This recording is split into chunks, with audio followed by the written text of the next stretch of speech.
كبير لخنا حمام مالتي بتعمي ماسك ونخلنا هند بيجي خوينا بيزوي سلام كم يكأنيكم كم يوعيلكم أنا سلامي كلابير متكن حفتهم سوزي قاعد حلمت أخهم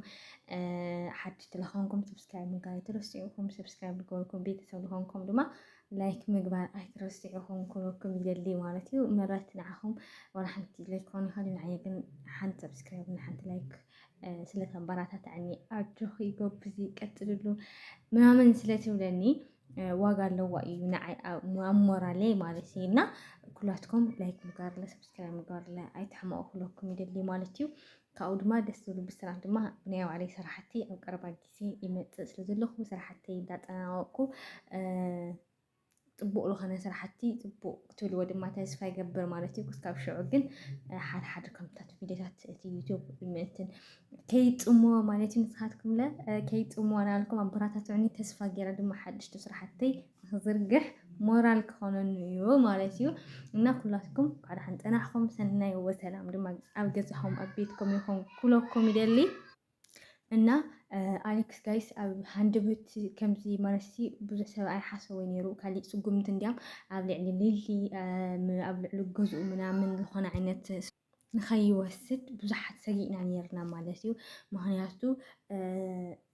ሰብኣይ ሰበይቲ ክሰሓሓው ከለዉ ናይ ሰብኣይ ይኹን ሓቂ ናይ ሰበይቲ ይኹን ሓቂ ግን ከም ወዲ ተባዕታይ ስምዒቱ እንትን ስለዝኾነ ቀዲኡ ቀልጢፉሲ ናብ ስጉምቲ ስለዝወስድ በቃ እንታይ ተፈጥሮ ድዩ ዋላ የበላይ ንመሓዝ ድዩ ኣይፈልጥን እየ ግን ዝኾነ ነገር ተኮይኑ ንሳ ንክትዛረብ ቀረባ እያ ንሱ ድማ ኢዱ ንምባል ቀረባ እያ እና ከምኡ ዓይነት ስጉምቲ ንኸይወስድ ካብኡ ዓብይ ዝኾነ በሰላይ ብፍላይ ኣብዚ ሕጂ ጀነሬሽን ብሓሳብ መምጓት ምናምን ተዘይኮይኑ በተለይ ብሓይሊ ብጉልበት ቦክሲ ምናምን ብዙሕ ኣይሰርሐን እዩ ማለት እዩ እና ከቢድ ዝኾነ ሰበባት ከዓ ሒዙ ክመፅእ ብፍላይ ድማ ኣቦ ወላዲ ኣብ ምስ በዓላ ስለዘኒኡ እንታይ እዮም ዝብሉ ወለድና ግጭም ኢልና ተተናጊርናስ ውቃዕኒ ጓለይ ውቃዕኒ ወደይ እዮም ዝብሉ ወይ ድማ ኣብ ቅድሚ ወለድና ንሓውና ንሓፍትና ምናምን እንድሕር ተናጊርና እንድሕር ተጣሪፍና ወይ እንድሕር ተዋቂዕና ዓንፃ ኣነ እዩ እና ንዓይ ህረምኒ ምናምን እዮም ዝብሉና ወላዲ ኣነ ሃለውኩም ዓይነት ስጉምቲ ተወሲዱ ድማ ዓንፃ እናተይኑ ጓለይ ኮይኑ እኒአ ምናምን ልብል ሓሳብ እንድሕር ሓሲቦም ወላዲ ከምኡ እንተተቆጢዑ ከዓ እንታይ ከም ዝመፅእ ብፍላይ ኣዴኻ ሽሕ ግዜ ትርገምካ ኣቦኻ ግን ሓደ ግዜ ዋላ ይርገምካ ዝበሃል ነገር ኣሎ ምክንያቱ ከቢድ እና ማለት እዩ በትየለ እቲ ጉዳይ ኣብ ሕማቅ ኩነታት በፂሕኒ እየ ማለት እዩ ምክንያቱ ከባድ እያ ብፍላይ ብከምዚ ብጭንቀት ብከምዚ ብምስሕሓብ ሰላም ኣብ ገዛኻ ዘይምህላው ቀንዲ ተወፃዒ ንስኻ ኢኻ ማለት እዩ ብፍላይ ኣብ ገዛኻ ውሻይ ትገብር ድሕር ኮንካ ሰብኣየ ከይርኦ ሰበይቲ ከይትሪኦ ትብል ድሕር ዳ ኮንካ ኣብ ክልቴኻ ምስሕሓዊ ምጭኽጫኺ ንጎመሻት ድሕር ሃልዩ ውሻይና ጥዕና ምስኣን ኣብ ገዛኻስ ግድን እዩ ክህሉ ማለት እዩ ንምንታይ በቃ ኣካል ንሱ እዩ ውፅኢት ናይቲ ሕማቕ ነገር ውፅኢት ናይቲ ምስሕሓዊ ውፅኢት ናይቲ ፅቡቕ ዘይምስራሕካ ፅቡቕ ዘይምንጋርካ ናቱ ውፅኢት ሕማቕ እዩ ማለት እዩ ስለዚ ወላ ሓንቲ ልዕሊ ክትፅበሰ ይትኽእልን ኢኻ እና ሓደ ግዜ ለ ትፈርሕ ኢኻ ብዙሕ ክትሰሓሓብ ከለካ ዘይንውር ዝኾነ ነገር ናብ ገዛኻ ከም ዝኣቱሲ ፍሉጥ ነገር እዩ ማለት እዩ እንጂ ነዚ ዳታ እዩ መፍትሒኡ እንድሕር ዳ ኢለኸንካ ይሄን ሚሂን ተባሂልካ ኣብ ሓደ መፂኻ ማለት እዩ እቲ ጉዳይ ብቀሊል ነገሩ ክትፈትሖ ምፍታን ማለት እዩ ብፍላይ ሓደ ግዜ ባዕልና ነምፅኦ ጠንቂ ባዕልና ነምፅኦ ስራሕ ባዕልና ነምፅኦ ሽግር ብጣዕሚ ይከቢድ ካብ ባዕሉ ዝመፀና ወይ ድማ ብሰባት ገይሩ ተሳቢቡ ዝመፀና ፀገም ሽግር ነገራት ምናምን ባዕልና ነምፅኦ እና ጋይስ ማለት እዩ ታጓል ኣንስተይትን ገዛ እንድሕር ዘይተኣሉ ኮይና ታጓል ኣንስተይትን ገዛ እንድሕር ዘይትፈቱ ኮይና ውሻይ ናብ ገዛ ዘይትእቱ እንድሕር ኮይና ብዙሕ በረከት ብዙሕ ሹሻይ ብዙሕ ዝኾነ ነገራት ኢና ንረክብ ማለት እዩ ኣብ ህልኽ ግን ልኸስ ወላ ሓደ ሰብ የለን ወላ ፀላኢኻሲ እንታይ ምንም ልኸስዎ ነገርሲ የለን ኣብቲ ቦታኻ ኮይኑስ እሱ ኣይነብርን እዩ ኣብቲ ናትካ ድርሻ ኣብቲ ናትካ ዝኾነ ነገር ኣብቲ ናትካ ጥቕሚ ምናምን ምንም ነገር ኣይረክብን እዩ ምናልባት ንስኻ ብምብኣስካ ዝኾነ ስምዒት ክስምዖ ይኽእል እዩ ግዝያዊ ስምዒት ካብኡ ሓሊፉ ግን ዝኾነ ይኹን ነገር ልኸስዎ ዝረኽቦ ነገር የብሉ ማለት እዩ እና ኩሉ ግዜ ብፍላይ ኣብ ሓዳርና ምናምን ካብ ካሊእና ክንከውን ንኽእል ኢና ከም ሕብረተሰቡ ከም ከባቢኡ ከም መሓዛኻ ከም መቕረብካ ከም ወላዲ كم حمخا منامن كنقرب نخእል ኢና ክንከውን ንኽእል ኢና ምናምን ገለ ኣብ ሰብኣይካ ኣብ ሂወትካ ኣብ ሓዳርካ ኣብ ሰበይትካ ውላድካ ግን ሰሪስና ክንከውን ዝግበአና ንዛረቦም ቃላት ንረደሎም ነገራት ባይዘወይ ናይ ሓደ ዓይነት ስምዒት ይኸውን እዩ ማለት ይኮን ክልቴኻ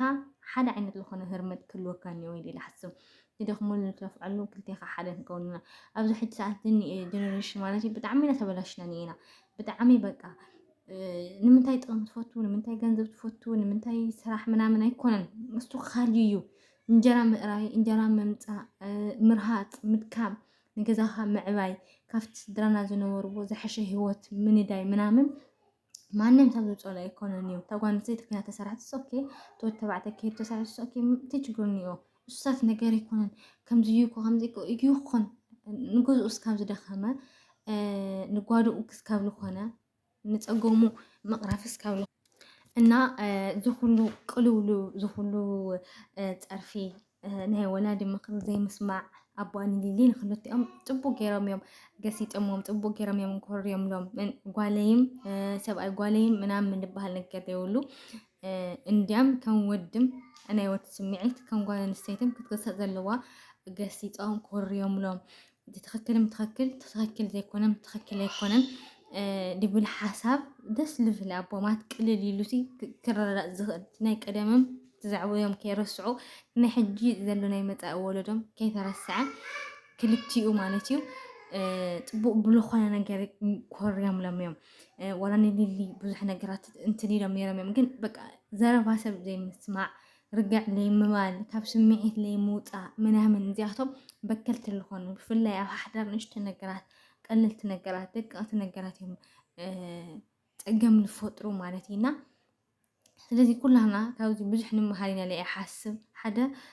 ቀለልቲ ነገራት ናብ ሂወትና ክነምፅእ ከለና ኣሰቢለ ክቐርፎም ይኽእል እየ ኢልና ሼር ንገብሮም ንድሕር ኮይና ብጣዕሚ እዮም ዘስፋሕፍሑ ከም ረማድ እዮም ዝኾኑና እሶም ነገራት ናፈለጥና ብፍላይ ናፈለጥና ማለት ናፈለጥና ነእትዎም ነገራት ቀለልቲ ነገራት ኣይኮኑንና ክንጥንቀቕ እኒአና ንሓዳር ንቃል ኪዳን ንእምነት ዓብይ ዋጋ ክብሪ ቦታ ከልወና እኒኦ ካሊእ ማሓዛ ጎረቤት ዓርኪ ገለመለ ገለገለገለ ኩሉ ድሕሪ ሓዳርና ድሕሪ ሂወትና ክኸውን እኒኦ እየ ልብል ማለት እዩ ሂወትና እንድሕር ተበላሽዩ ሓዳርና እንድሕር ተበላሽዩ ከም ማንም ሰብ እዮም ጎረቤትና ምናምን ደስ ክጠርፉና ክምኩሑልና ንዕኦም ሰጢልካ ሓዳርካ ለይትገብር ለይትዓሊ ሰብ ኮይንካ ንስኻ ንዓኣ ሓዳርካ ተበላሽዩ ምናምን ነናይ ባዕልና ስያሜ እዩ ዝወሃበና ወላ ካልእ ሓዳር ንሓዝ ወላ ካሊእ ሰብኣይ ይምፃእ ካሊእ ሰበይቲ ትምፃእ ግን እቲ ናይ መጀመርታ ዘበላሸኻዮ ዕምርካ ሙሉእ ካብ ሕልናኻ ዝወፅእ ዝሕከኽ ኣይኮነን ማለት እዩና ስለዚ ነቲ ዘይሕከኽ ነቲ ናይ መጀመርታ ሂወትና ነቲ ናይ መጀመርታ ነገር ዝግባእ ዋጋ ከፊልና ንዕኡ ሕውየት ድሕነት ምትሕግጋዝ ምትእልላይ ይህን ምሂን ምባል ዋጋ ምኽፋል ክህሉ እኒኦ ኢለ ይሓስብ ብፍላይ ድማ ቃል ኪዳን ቀሊል ነገር ስለዘይኮነ ብቀለልቲ ነገራት ክነባላሽዎ ቃልኪዳና ክነውፅእ ክንፈላለ እሞ ድማ ወሊድና ጥባሕ ንግሆ ወድና ሰሙን እናበዲኡ ሰሙን እናበብኡ እናተንከራተተ ዓብዩ ድሕሪ 20 ሓቲትናዮ ድምልሰልና መልሲ ርእስና ዘንጠራርዩ ክኸውን ማለት እዩ ዋላ ምግቢ ይብላዕ ዋላ ገንዘብ ሃቦ ምናምን ገልታት ግን ፍቅሪ ዝበሃል ነገር ኣሎ ገፅ ምርኣይ ዝበሃል ነገር ኣሎ ናይ ኣዴኻ ሰብኣይ ክርኢ ናይ ኣቡኡ ሰበይቲ ክርኢ ምናምን እስታት ነገራት ቀሊል ለይበሃል በሰላ መድሓኒት ዘይብሉ ለይሓውዩና ኩላህና ትኩረት ጌርና ኣብ ሂወትና ክነስተኻኽል ኢና ንኣዴክስላ ምሕረት የውርደሉ ናብ ልቢ ይምለሶ ይቅርታን ሕድገትን መሊኡ ገዝኦም በረከት ይገብረሎም ክልድሊ ማለት እዩ ንኩላትና ሰናይ ወሰላም